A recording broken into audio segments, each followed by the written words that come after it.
Royce is in the house. Contest entry. Hi, welcome to Garage Geek. So this is a contest entry for Royce is in the house, and he is celebrating making 200 videos. And of course, he wants to increase his subscriber count. So everybody, my legion of Garage Geekians out there, please go ahead and sub to Royce is in the house.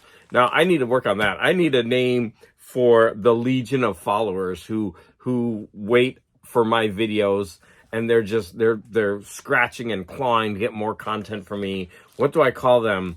The Garage Army, the Garage Geek Army, Garagians. Help me out. I need help with that. In the comments, what would be a great name for my legion of fans? But anyways, let's not bury the lead. We need to go to Royce is in the house, and he is asking for 3 items plus a bonus. I've been pumping out videos today because I have a day off and I'm so behind. And I want to apologize to Royce in the house because this is what I normally do.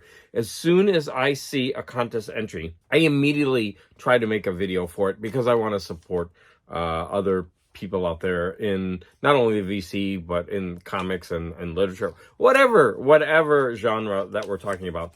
And I waited a long time before I made this video. So, Royce, I'm sorry. We just get busy sometimes. So I broke my pattern there. So I need to show 3 albums that have songs that have more than 10 minutes. I immediately thought, okay, prog rock. So I ran to my prog rock and I found one. And then I was getting frustrated because I didn't want to show Yes. And I didn't want to show Emerson, Lake and Palmer. I mean, these are the common ones to go to, right? So I wanted something a little different. And so I ended up doing, going to my classical, which in a way that's good because I don't think many people would actually show classical music. So the first one I'm going to show is one of my favorite bands, the Sensational Alex Harvey Band. And this is a live version. Now, I originally wanted to show the song Framed, but I actually don't have that album. It's one of my missing albums. I keep looking over there because I have one of the Sobs albums framed over there, but it doesn't have the song Framed on it. Okay, so this one has a live version of Framed that is okay, that's too small for you to see. Just take my word for it. Royce, I'm not going to cheat you. Okay, it's 11 minutes and 4 seconds. Okay, so there you go. Love Sensational Alex Harvey Band. If you've never listened to them, give them a try. They are awesome. So good. Okay, Sensational Alex Harvey Band. I've been doing a lot with Gurecki in the vinyl community, and I have this album. I got it for Christmas. Okay, from my daughter. So Sorrow. So this is a reinterpretation. Oh, it's called a reimagining of Gurecki's Third Symphony. And I also want to shout out to Guz69 because for the Christmas exchange, he gave me a CD version, another version, not of this, but of a Gurecki symphony that had Beth Orton. Oh my gosh, it's beautiful. If you haven't heard it, you've got to. So anyways, this is one of the most outstanding symphonies ever. It is like one of the top symphonies. Okay, look at me. If I roll my eyes, that means you have to hear it. This is a reimagining. I mean, look at this. It's a beautiful, beautiful gatefold album. And I'm going to have to kind of, I don't know if this is cheating or not, but every song is side long. Like, they don't have any times, but if the track is side long, it's got to be 10 minutes or more. I'm assuming. At least one of them, right? So, Royce, don't kick me out because of that. I mean, if you really want to look, you can look it up online. I'm sure at least one of these is 10. And there's one song per side. So, it got to be over 10 minutes. So, next, I grabbed Bernstein albums. I picked this one first just because I wanted to showcase that cool cover. I don't always just like text heavy covers, but I just like the way the colors blend in this one. So here we got Bernstein's The Four Seasons by Vivaldi.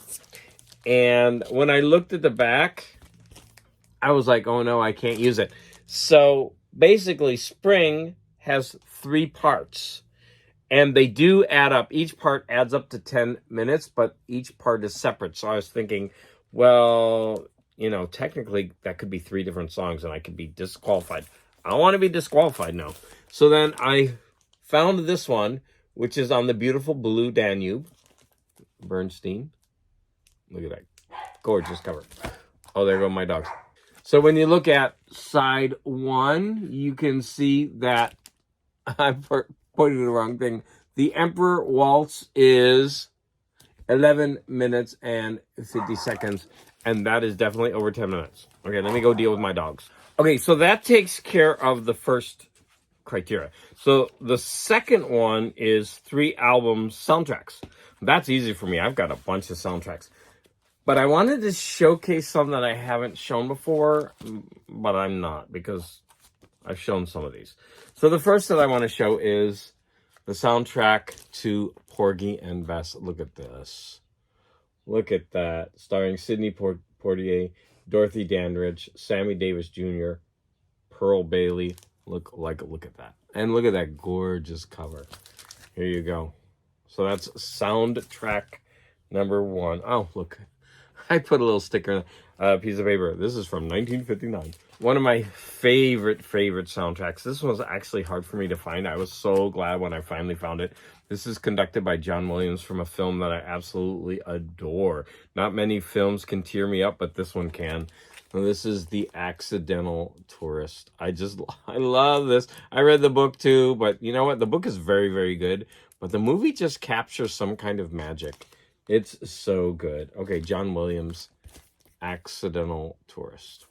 This was kind of a grail for me. I mean, it's not that uncommon. Another grail that I'm looking for out there is the soundtrack to the movie The Fly, the original one. Not the 50s one, the remake. Not the original, the remake. I love the music from that. Okay, my third one is a kind of cheat. I have 2 Studio Ghibli soundtracks. These things are expensive. They're from Japan. And here's from My Neighbor Totoro. And then this one is from Spirited Away. You can look at the back art. I mean, these things are gorgeous. If I go to Japan, I'm going to be hunting out the rest of this series. They're probably even expensive over there. They're probably limited editions. I mean, each single album was 30 or some bucks.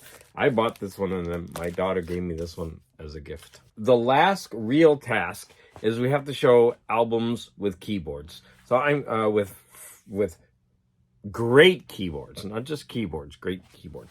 So I just did a video earlier today that featured the Moody Blues, and keyboards are just like part of the makeup of the Moody Blues. So I'm going to show 2 albums that definitely feature heavy keyboards. And then this one is Long Distance Voyager.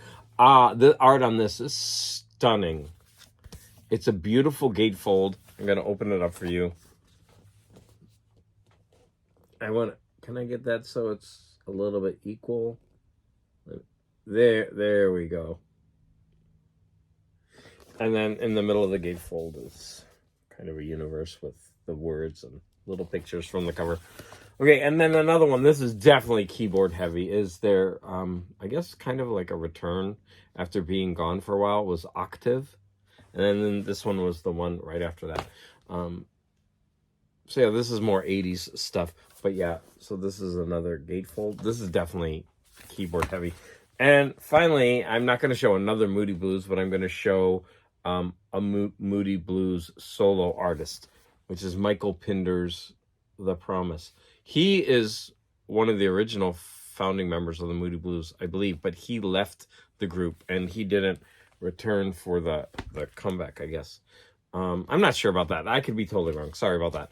I always open my mouth without doing any research, and then I get my foot lodged in there. So here you go, Michael Pinder.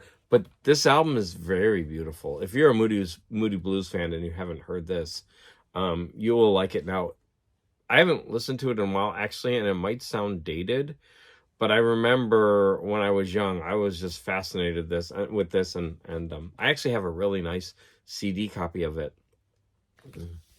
It has beautiful packaging. So Michael Pinder's The Promise. Now, the final one is a bonus, and I'm totally going to cheat. But he said we could use things other than records. Now, he said he wants to see a poster that you pull out of an album and have to open up. I'm going to do that, but it's a cheat. So at Record Store Day, I bought this. So it's a vinyl replica of Eric Carr's album. He was the drummer of Kiss now, and it was made in the style of the other Kiss solo projects, and it came with an Obi. I'm actually going to do a review of this on my Friday night chat, so I won't tell you about the album. So it's got its little vinyl replica, so it's got the sleeve for the album, but it came with this poster that you open up. So that counts, Royce in the house. Look, I had to unfold it, and it's a poster that goes with an album. Obies are flying. So there you have it. Royce in the house. I answered your 3 questions, and I bonus showed a poster from an album. Again, go ahead and sub to Royce in the house. Let's get his numbers up. He's celebrating his 200th video. And I want to thank you, my garage army, for supporting my video. Comments, please. Hey! Shh! Angel! I'm trying to make a video!